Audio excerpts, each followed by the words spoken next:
नमस्कार। PP news line के prime time में आप सबका स्वागत। मैं हूं रजनी अनुभव। आइए सबसे पहले नजर डालते हैं आज दिन भर की प्रमुख सुर्खियों पर। केंद्रीय मंत्री डॉक्टर जितेंद्र सिंह और उपराज्यपाल मनोज सिन्हा द्वारा जम्मू हाट की 7 मंजिला इमारत के स्थानीय उत्पादों को प्रदर्शित करने के लिए बनाए गए 62 डिस्प्ले काउंटर का किया गया उद्घाटन। विभिन्न संगठनों द्वारा महाराजा हरि सिंह जी का जन्मदिवस मनाया गया धूमधाम से।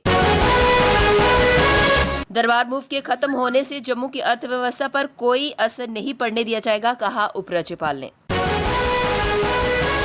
और राहत भत्ते को लेकर कश्मीरी पंडितों को कोर्ट से मिली राहत। अब समाचार विस्तार से। पहले एक नजर आज के मुद्दे पर।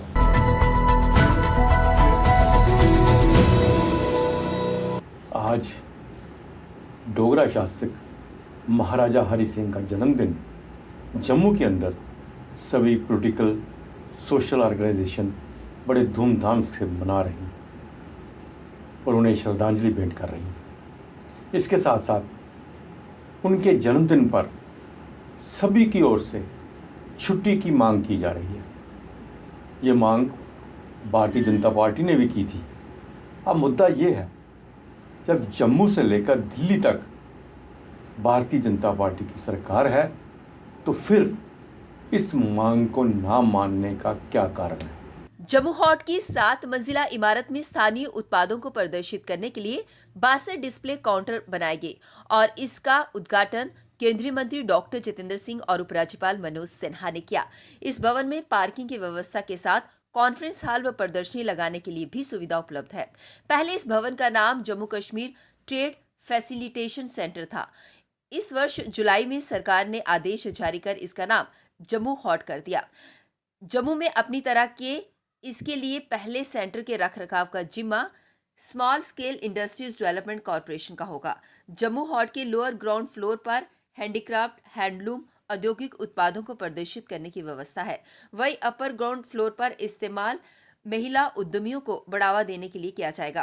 पहली व दूसरी मंजिल का इस्तेमाल उत्पादकों, सेवा सेक्टर, औद्योगिक इकाइयों, स्टार्टअप जैसे प्रोजेक्टों को बढ़ावा देने के लिए होगा। वही अगर तीसरी मंजिल की बात करते हैं तो वहां पर महिला उद्यमी विकास संस्थान होगा। अन्य मंजिलों पर कॉन्फ्रेंस हॉल, उद्योग से संबंधित विभागों के लिए प्रदर्शनी व कॉन्फ्रेंस आदि करने की व्यवस्था होगी। अमेरिका में कोरोना वैक्सीन की बूस्टर डोज लगाने की मंजूरी मिल गई है। अमेरिका ने कोरोना की फाइनल वैक्सीन की बूस्टर डोज को लगाने की मंजूरी दे दी है। हालांकि अमेरिका के खाद्य एवं औषधि प्रशासन ने 65 से अधिक और उच्च जोखिम वाले लोगों के लिए फाइजर कोविड बूस्टर डोज की मंजूरी दे दी है। 16 साल से अधिक के भी सभी लोगों को कोरोना की फाइजर वैक्सीन की बूस्टर डोज देने के प्रस्ताव को नामंजूर कर दिया गया है। अमेरिका में कोरोना के डेल्टा वेरिएंट के मामलों में बढ़ोतरी के बीच हाल ही में एक्सपर्ट ने कोरोना से अतिरिक्त सुरक्षा के लिए बूस्टर डोज देने की सिफारिश की थी। इस पर अमेरिकी राष्ट्रपति जो बाइडेन ने कहा था कि जल्द ही सभी अमेरिकियों के लिए बूस्टर डोज उपलब्ध होगी। बता दें कि फाइजर और एफडीए ने 16 साल से अधिक उम्र के सभी लोगों के लिए बूस्टर डोज दिए जाने की मंजूरी मांगी थी। हालांकि विशेषज्ञ सलाहकारों के पैनल ने उनकी इस याचिका को खारिज कर दिया।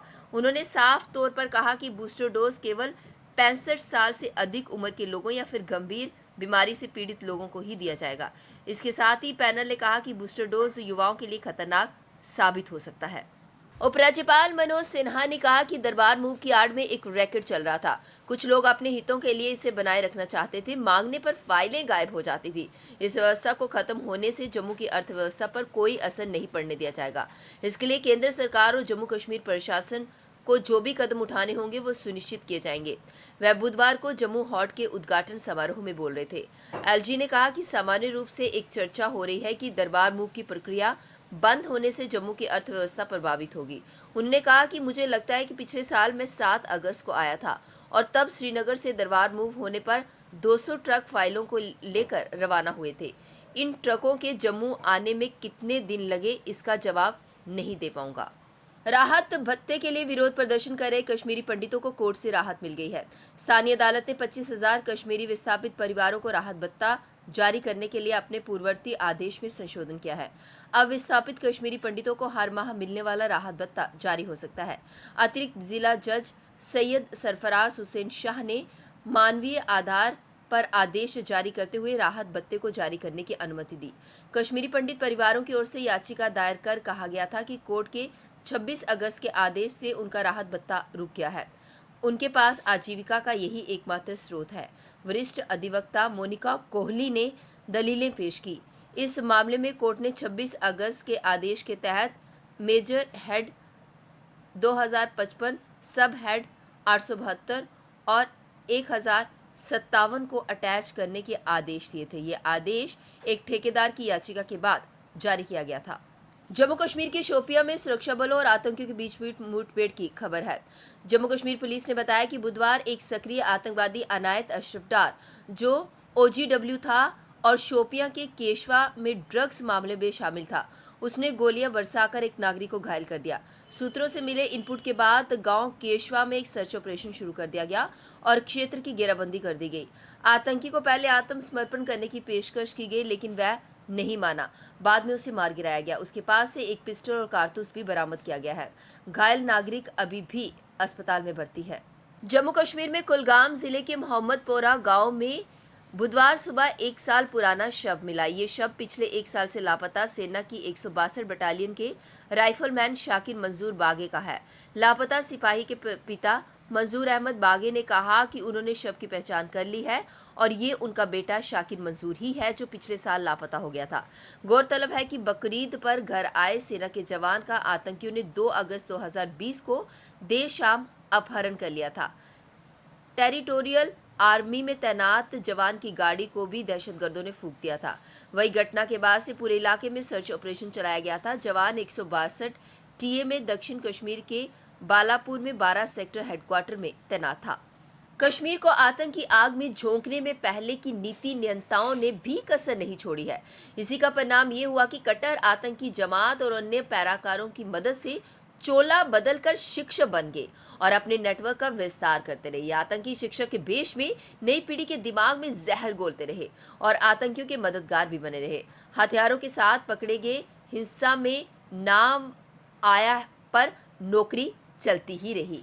अब्दुल हमीद वानी और लियाकत अली कुकरू जैसे लोगों की वजह से ही कश्मीर में आतंकी विष बेल फलती फूलती रही। अब उन्हें नौकरी से बाहर का रास्ता दिखाया गया है। सरकारी सूत्र बताते हैं कि अब्दुल हमीद वानी शिक्षक बनने से पहले आतंकी संगठन अल्लाह टाइगर्स का अनंतनाग में जिला कमांडर था। बिजबिहाड़ा के रहने वाले हमीद ने जमाते इस्लामी के प्रभाव से सरकारी अध्यापक की नौकरी हासिल कर ली और नई पीढ़ी को आतंक का पाठ पढ़ाने लगा। उत्तर पश्चिम व पश्चिम राज्यों में भारी बारिश की संभावना है, जो रविवार तक जारी रहेगी। ये राज्य हैं गुजरात, हरियाणा, राजस्थान, उत्तर प्रदेश और उत्तराखंड। भारतीय मौसम विभाग के अनुसार पूर्व, मध्य और बंगाल की खाड़ी से लगने वाले पूर्वोत्तर क्षेत्र में 25 सितंबर तक चक्रवर्ती प्रवाह बनने की संभावना है। ये प्रवाह 48 घंटों के दौरान पश्चिमी उत्तर पश्चिमी क्षेत्र की ओर बढ़ेगा। इसका प्रभाव ओडिशा में 26 सितंबर को देखने को मिलेगा और यहां बारिश की संभावना है। मध्य प्रदेश में तेज बारिश के साथ आकाशीय बिजली गिरने के अलग अलग स्थानों पर 5 लोगों से इसकी मौत हो गई। एक शख्स पूरी तरह से झुलस गया। यह हादसा मुरैना और बैतूल में हुए। मौसम विभाग के अनुसार गुरुवार को करनाल, बरवाला, जिंद में बारिश हो सकती है। वहीं बंगाल की खाड़ी में डिप्रेशन बनने के कारण पश्चिम बंगाल व इसके आसपास के इलाकों में बारिश की संभावना है। अब वक्त हो चला है ब्रेक का, मिलते हैं ब्रेक के बाद। मजबूती की पहचान ACC cement, Messrs Bishandas Jaswal and sons, authorised stockist, ACC cement, 45 transport Nagar, Jammu.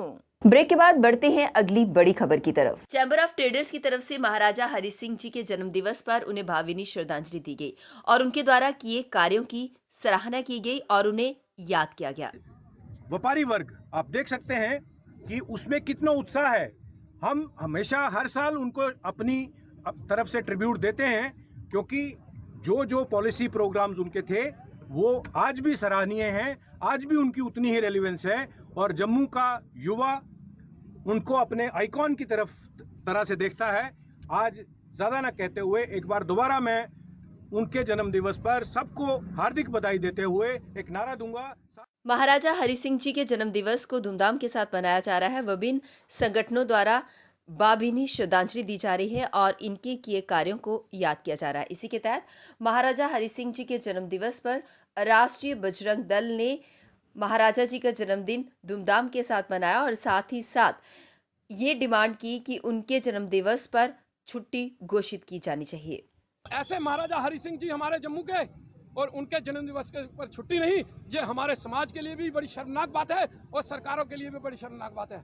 इसलिए हम सरकार से अपील करते हैं, माननीय उपराज्यपाल महोदय जी से निवेदन करते हैं और हम केंद्र से और होम मिनिस्टर जी से भी ये अपील करते हैं कि जल्द से जल्द महाराजा हरि सिंह जी के जन्म दिवस के ऊपर 23 सितंबर यानी कि महाराजा हरि सिंह जी का जन्म दिवस विभिन्न संगठनों द्वारा उनके जन्म दिवस को बड़ी धूमधाम के साथ मनाया जा रहा है। इसी के तहत महाराजा हरि सिंह जी का जन्म दिवस हरि सिंह पार्क में विभिन्न संगठनों द्वारा बहुत ही श्रद्धापूर्वक ढंग से मनाया गया।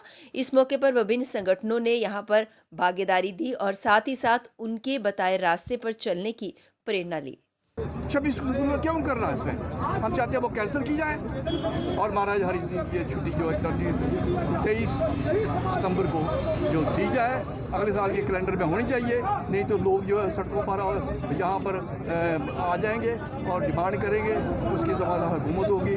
सेंट्रल हुकूमत से भी रिक्वेस्ट करते हैं, गवर्नर साहब से भी रिक्वेस्ट करते हैं। तीसरी चीज़ यह है कि मोटिवेट ग्रुप की शुरुआत रवि सर द्वारा की जा रही है और इस मोटिवेट ग्रुप का मकसद है कि लड़के और लड़कियों को फ्री ऑफ कास्ट फिजिकल और रिटर्न एग्जाम्स की तैयारी करवाई जा रही है ताकि वे बेल्ट फोर्स में अपना नाम कमा सकें। वेरी गुड, बहुत बढ़िया, तेज करो लास्ट वाले। सीआरपीएफ द्वारा साइकिल रैली का आयोजन किया गया जो जम्मू से शुरू होकर राजगढ़ दिल्ली तक जाएगी। इसको हरी झंडी दिखाकर माननीय उपराज्यपाल मनोज सिन्हा ने रवाना किया। प्रश्न है कि गांधी जी जिस प्रकार के व्यक्तित्व और समाज का निर्माण करना चाहते, क्या वैसा संभव हो पाया? सामुदायिक विकास एवं समुदाय के विभिन्न वर्गों के बीच जिस प्रेम और मोहब्बत की और सम्मान की संकल्पना बापू ने की थी, क्या वो हम पूरा कर पाए? आजादी का अमृत महोत्सव हमें पीछे मुड़कर इन सब बातों पर आत्मचिंतन करने का एक अवसर देता है। पीपी न्यूज लाइन के प्राइम टाइम के आज के इस अंक में बस इतना ही। मुझे और मेरी पूरी टीम को दीजिए इजाजत और आप देखते रहिए पीपी न्यूज लाइन। नमस्कार। जम्मू में आई टेस्टिंग की साइंटिफिक और मॉडर्न टेक्नोलॉजी के लिए हमेशा याद रखें जेम ऑप्टिशियंस, जहां पर रखा जाता है आपकी हर जरूरत का ख्याल। Gem opticians with the facility of eye exercise, A scan, biometry, pachymetry और ऑटोमेटेड फील्ड एनालाइजर। और हाँ, हमारे यहाँ बढ़िया क्वालिटी के ब्रांडेड स्पेक्टिकल्स, सनग्लासेस और कॉन्टेक्ट लेंसेज मिलते हैं। आपका भरोसेमंद एक ही नाम, Gem opticians, Gandhinagar. Gem opticians, Nai Basti. Gem opticians, Amphalla. Gem opticians, Trikuta नगर।